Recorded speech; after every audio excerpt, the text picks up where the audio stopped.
I'm Larry O'Connor, alongside Brian Wilson. And joining us now on the line is Major General Robert Scales, retired U.S. Major Army General. Good to have you. How are you, General Scales? I'm doing well, sir. Thank you. All right, so I want to start out. We got a lot to talk about, but I want to start out by talking about Bo Bergdahl. He returns now, we are told, to regular duty after going through all of his therapy. He has a desk job. I think that many Americans are sort of wondering, okay, when does the next shoe drop here? As you look at the Bergdahl thing, and you understand how the Army works, and many of us maybe do not, what's going on here? Well, first of all, the administration did the right thing in handing this off to the Army. And the Army did the right thing by putting him through all three phases of this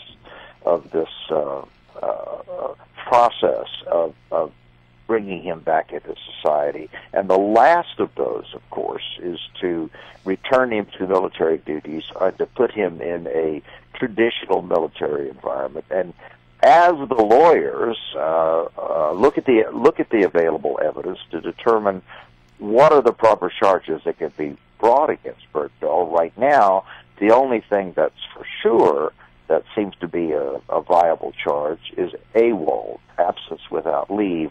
The harder charge to prove, of course, is desertion, because desertion has a very, very high standard of proof. But General Scales, it would seem to me that before you could make a determination about that, you would have to conduct an investigation. And I have heard it said that many of the men who served with Sergeant Bergdahl have never been questioned by authorities about what happened when he disappeared. Well, first of all, there have been two investigations conducted already. One was conducted while he was still a prisoner of war. And the second is going on right now. There are many great things about the Army legal system I admire.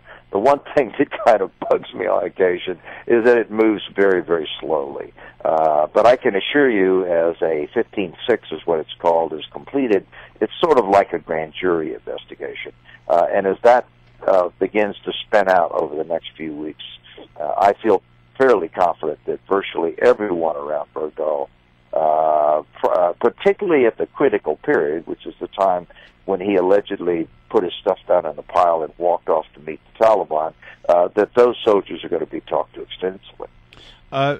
Major General, there's a report now that if Bergdahl is found that he was not guilty of desertion, he could be due a payout of about $350,000 tax-free for his time as a prisoner of war. Given everything that we've heard here, I mean, how is that going to sit with the other members of the Army? Yeah. Well, first of all, I don't think it's tax-free. I think it's $350 of back pay and allowances. $350,000. Yeah. So Bergdahl was kept on the books, to use the phrase, and was promoted with his contemporaries during the years that he was in captivity. This is standard military procedure. We did the same thing with the 2,300 airmen who were captive over North Korea, people like John McCain, and many of them left as lieutenants and came back as commanders. That's just that's the proper way the system works. And at the moment, Bergdahl has not been charged with any offense, and that can't be done by law until an investigation of 15-6, or essentially what is a grand jury investigation, comes back and returns an indictment. So he is vulnerable to three charges. One would be absence without leave. Second would be desertion, and if he is found guilty of desertion, of course, he'll lose everything. And in some cases, perhaps with AWOL, he may wind up being forced out of the service as well. Do you think they're trying to find a way to resolve this without a lot of hoo-ha, just some kind of compromise, lawyers get together and talk it out? No, I think what the Army's trying to do, painful though it may be, and frustrating though it may be, is follow all the legal procedures to make sure that they can't be accused of either favoritism or conducting a witch hunt against a fellow soldier. My suspicion is that one or two things will happen. He'll either he'll either realize that he's about ready to go to jail and take, well, it wouldn't be a plea, it's called a chapter, where the services will offer release in a chapter with under less than honorable circumstances, or he may choose to stand a court-martial and defend himself, at which time, of course, everything will begin to come out about what happened while he was a captive. Our guest is Major General Robert Scales, and just one quick follow-up on this. This thing is rife with politics and publicity problems for the administration and for Secretary Hagel. How can the Army ensure that the outcome of this is not tainted by politics, that it doesn't appear that, listen, if he is found guilty of desertion, that's going to make the administration look bad for that deal for 5 Taliban, is it not? Oh, boy, 100% true, which is why the administration was smart enough in legal circles to turn him back to his parent service, the Army, and have the Army run this thing just as it would with any other soldier who was standing charges for an offense.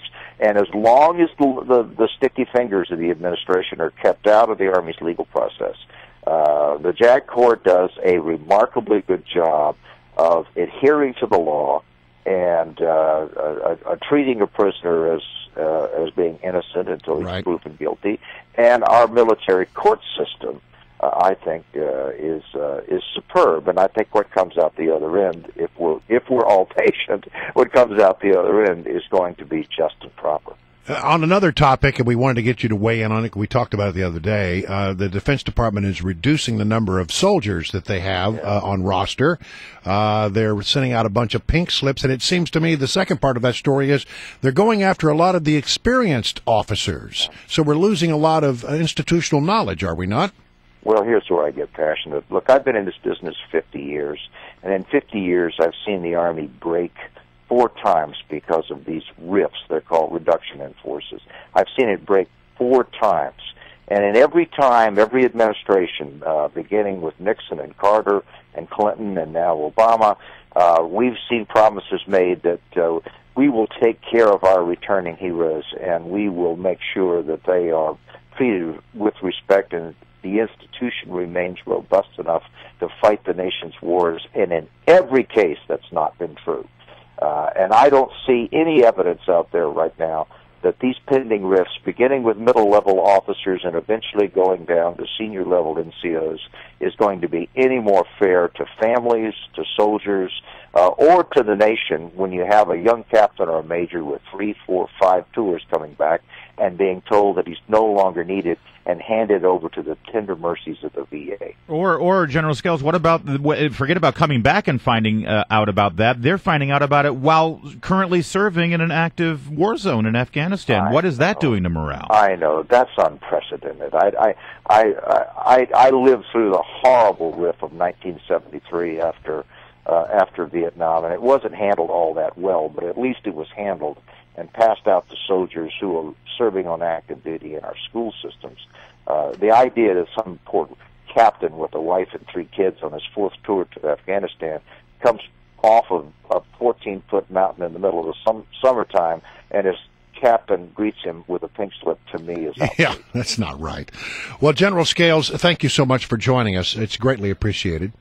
Thank you, guys. Major General Robert Scales, U.S. Army, retired.